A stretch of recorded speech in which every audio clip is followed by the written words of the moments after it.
चलो देखिए, कल हम लोग का कोचिंग क्या रहेगा जी? बंद रहेगा। स्कूल भी बंद है। क्यों बंद रहेगा जी? रक्षाबंधन है, ठीक है। इस दिन क्या होगा जी? कल क्या होगा? भाई बहन को राखी बांधेगी, ठीक है। और बहन न भाई को राखी, बहन भाई को राखी बांधेगी और उसके बदले में भाई क्या करेंगे जी? पैसा।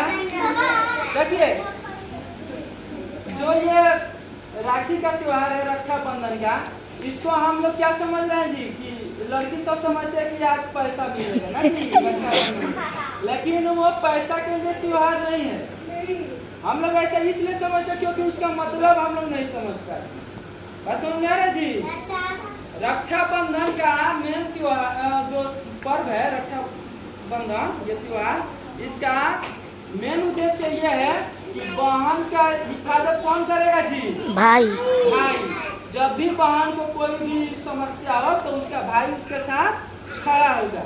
और हमारे समाज में ऐसा देखने को भी मिलता है जी, ऐसा देखने को जी सर, कि बहन को कोई भी समस्या हो भाई उसके साथ खड़ा रहता है जी। आप लोग पढ़ते लिखते हैं, आप लोग अभी छोटे छोटे, आप लोग के भाई हो ना जी, भाई है बहन है। इसमें क्या होता है जी? भाई बहन का प्रेम ऐसा रहता है, ये ऐसा रिश्ता है, इसमें क्या होता है जी? साथ में रहते हैं लोग, झगड़ा भी करते हैं लोग, और फिर देखिएगा सुबह में झगड़ा किए हैं लोग, बोलचाल सब बंद, और शाम को फिर बोलचाल शुरू। ऐसा होता है जी। कोई बात तो होता है पटका पटकी भी हो जाता है, होता है जी, लेकिन फिर भी राय बात हो जाता है। तो ये त्योहार कितना अच्छा है जी कि भाई बहन का उन लोग के रिश्तों के बारे में है ये त्योहार। सबसे पहले अब हम लोग जानेंगे इसके इतिहास के बारे में। इसका इतिहास जानेंगे ना जी, कि शुरू से ही इसको मनाया आता रहा है, या अगर ये बीच में कभी से शुरुआत हुआ है तो कब से हुआ है, ठीक है।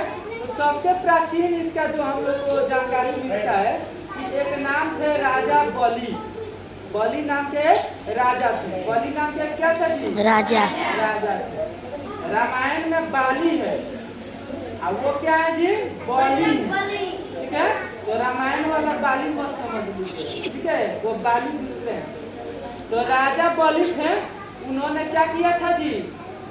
देवताओं को हराने के लिए एक यज्ञ किया। तो वो यज्ञ अब समाप्त होने वाला था, तो उस यज्ञ से उनको क्या मिलता जी? ऐसा वरदान मिलता, ऐसी शक्ति मिलती, वो देवताओं को भी हरा देते, ठीक है। तो इससे देवताओं के राजा जो है इंद्रदेव, वो क्या हो गए? इंद्र भगवान वो क्या हुआ जी? बहुत चिंतित हो गए। अगर ये राजा बलि को ये वरदान मिल गया, वो शक्तिशाली बन गया, तो अगर हमारे राज्य पर हमला कर दिया तो हम तो हार जाएंगे, ठीक है। तो इससे वो क्या हुए? डर कर गए विष्णु भगवान के पास। क्या पास? विष्णु भगवान के पास। और विष्णु भगवान जहाँ रहते हैं उसको कहा जाता है बैकुंठ। क्या कहा जाता है जी? बैकुंठ। तो वो बैकुंठ लोक में रहते हैं, बैकुंठ धाम में रहते हैं, ठीक है। तो वहाँ गए लोग, तो विष्णु भगवान से समस्या ये सभी देवता लोग रखे कि ऐसा ऐसा बात है, एक बलि नाम का राजा क्या करे, एक बलि नाम का इंसान ऐसा ऐसा यज्ञ किया है, अगर वो यज्ञ सफल हो गया तो समझिए कि हम लोग का भी रहना कठिन हो जाएगा। तो वो बोले कि ठीक है, जब ऐसा बात है तो हम इस समस्या का हल निकालेंगे। और उस समस्या का हल निकालने के लिए वो क्या किया जी? गए राजा बलि के पास, और किस रूप में? अपने विष्णु भगवान जिस अवतार में रहते हैं चक्र लिए हुए, उस अवतार में जी, उस रूप में नहीं, वो एक वामन का अवतार लेकर गए, ठीक है। तो उनके अवतार को कहा जाता है वामन अवतार, ठीक है, वामना अवतार। बात समझ में आ रहा जी? तो वो रूप धर के गए और जाके उनसे क्या किया जी? कुछ मांगे उनसे कि भिक्षा दीजिए या कुछ, तो उसके बदले में ये राजा बलि बोले कि मांगिए आपको जो मांगना है, ठीक है। क्योंकि राजा जो बलि थे वो बहुत बड़े दानी थे जी, उनको अभी तक के इतिहास में बहुत बड़ा दानी उनको, बहुत बड़े दानी के लिस्ट में उनका नाम आता है। एक वो थे, एक कर्ण थे, कर्ण का भी उस लिस्ट में नाम है। और अभी कलयुग का जमाना है ना जी, तो इस युग में रतन टाटा का नाम ज्यादा आता है, क्योंकि वो बहुत अरबों खरबों रुपये दान दिए थे इस देश के लिए। अभी वो नहीं है, यह बहुत ही दुखद हम लोग के लिए है। तो जो राजा बलि थे वो बहुत बड़े दानी थे, वो बोले कि मांगिए आप क्या मांगते हैं, जो मांगेगा वो देंगे। तो ये क्या किया जी, वामन अवतार जो विष्णु जी थे वो बोले कि हमको 3 पग भूमि दीजिए। कितना भूमि जी? 3 पग मतलब 3 डेढ़, ठीक है। तो ये तो मतलब इंसान के अवतार में थे।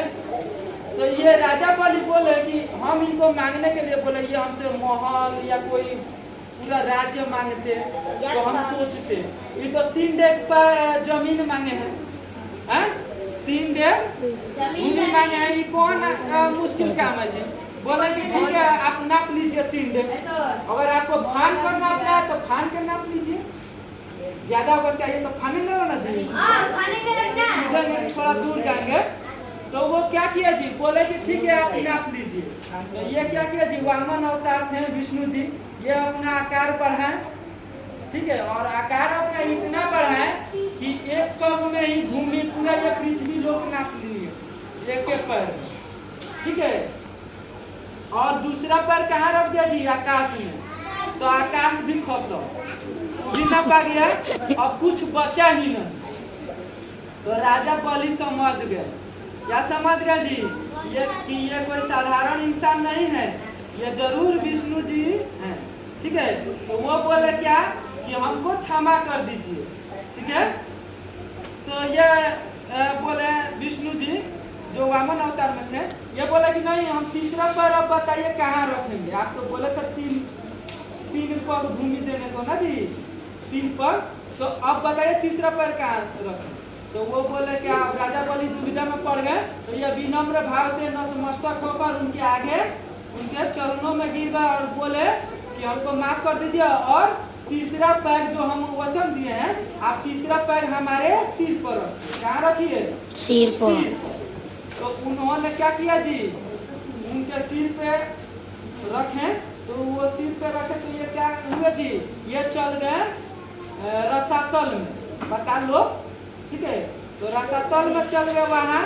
तो वो वहाँ जाने पर ये क्या किया जी, विष्णु जी से ये आग्रह भी किए कि आप एक काम कीजिए, हमारी बात मानिए और आप हमारे साथ ही यहीं पे रहिए, क्योंकि आप हमारे क्या जी आराध्य हैं, हम आपको पूजते हैं, आपको मानते हैं। तो विष्णु जी भी प्रसन्न होकर क्या किया जी, उनके साथ रहने लगे रसातल में, ठीक है।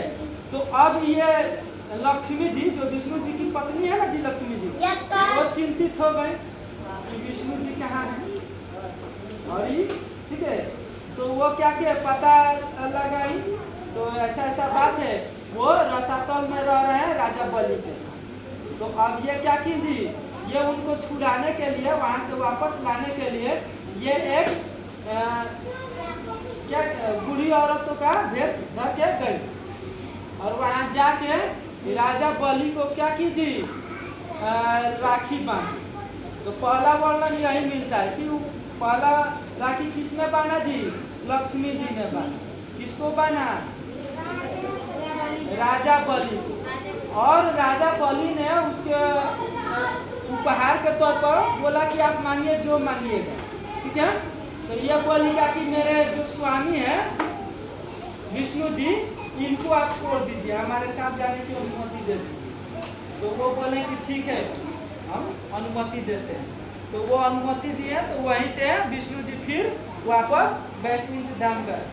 और वहाँ जाते वक्त वो बोले कि हम 4 महीना आपके साथ, हर एक साल 4 महीना आपके साथ रहेंगे रसातल। तो पहला वर्णन ये मिलता है। दूसरा वर्णन मिलता है महाभारत काल से। बाबू, महाभारत काल में क्या होता है, एक शिशुपाल नाम का व्यक्ति था, वो क्या किया जी, कृष्ण भगवान जो थे उनको गाली दे रहा था। एक सभा में कोई यज्ञ हो रहा था, वो युधिष्ठिर करा रहे थे, तो उसमें ये भी गए थे कृष्ण भगवान। तो वहाँ ये इनको क्या किया जी, अपमानित कर रहा था। तो कृष्ण भगवान क्या किया था जी, वचन दिए थे उसकी मम्मी को, शिशुपाल के, कि जब तक ये 100 गलती करेगा नहीं तब तक हम इसको नहीं मारेंगे। क्योंकि उसकी मम्मी को, उनकी माता जी को पता था कि इसका वध कृष्ण भगवान के हाथ से ही होगा, कृष्ण जी के हाथ से ही होगा। तो इसी डर से वो क्या की थी जी, कृष्ण जी से वचन ले ली थी कि आप इसको 100 गलतियों तक माफ कर दीजिए। तो कृष्ण भगवान इस वचन से बंधे हुए थे। तो ये गलती क्या कर रहा था जी, कृष्ण भगवान को उल्टा सीधा बोल रहा था, गाली दे रहा था, लालछन लगा रहा था। तो जैसे ही उसका 100वां गलती हुआ, उसके बाद से कृष्ण भगवान क्या किया जी, अपना सुदर्शन चक्र को उसके ऊपर चला दिया, उसका गर्दन कट गया, उसकी मृत्यु हो गई। ए बाबू शांत रहो। तो सुदर्शन चक्र जब वापिस आया इनके हाथ में, तो इनका उंगली कट गया, ठीक है, इनका उंगली हल्का कटकर खून बह रहा। तो वही द्रौपदी थी, तो द्रौपदी उठकर गई उस सभा में और जाके कृष्ण भगवान की उंगली पर अपनी साड़ी में से फाड़ कर उनकी उंगली को बांधी, ठीक है, उनकी उंगली को बांधी, अपने भाई की रक्षा की थी कृष्ण भगवान को। तो जब कृष्ण भगवान की वो रक्षा की, क्योंकि उनका खून बह रहा था, और जब उसको वो बांध दी पड़ती अपने साड़ी फाड़ कर, वो एक रक्षा हुआ ना जी। तो उसके बदले में कृष्ण भगवान भी क्या हुए जी, उनको बोले कि जब तुम्हारी रक्षा करने की बारी आएगा तो हम करेंगे, अवश्य करेंगे। और आगे चल के क्या होता है जी, चीरहरण होता है द्रौपदी जी का। तो उसमें क्या होता है जी, दुर्योधन पक्ष के लोग क्या करते हैं, उनका दुशासन था जो, वो क्या कर रहा था, जो उनका साड़ी खींच रहा था। तो वहीं कृष्ण भगवान प्रकट होकर अपनी माया से क्या किया जी, उनकी साड़ी को इतना बड़ा कर दिए थे कि वो साड़ी खींचते खींचते पूरा महल भर गया, राज दरबार भर गया, लेकिन वो साड़ी खत्म नहीं। लास्ट में थक हार कर वो लोग छोड़ देता है, ठीक है, बस समझ में आया जी।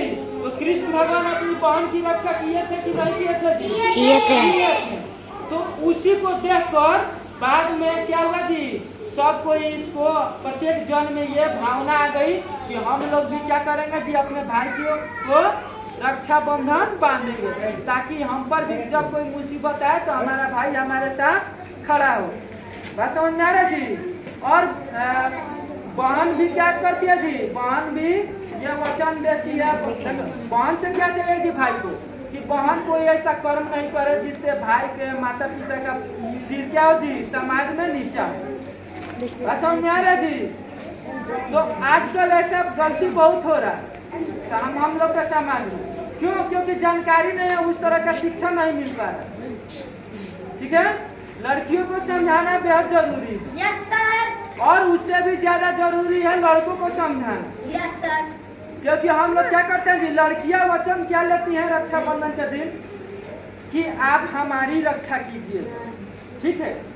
एक बहन की रक्षा उसका भाई तो हर हाल में करेगा, करेगा कि नहीं करेगा जी, करेगा। उन दोनों के बीच में झगड़ा भी हुआ होगा, बोलचाल भी बंद है, लेकिन जब समस्या होगा तो वो भाई बिना बुलाए ही पहुंच सकता है, और पहुंचता भी है, पहुंचता है जी।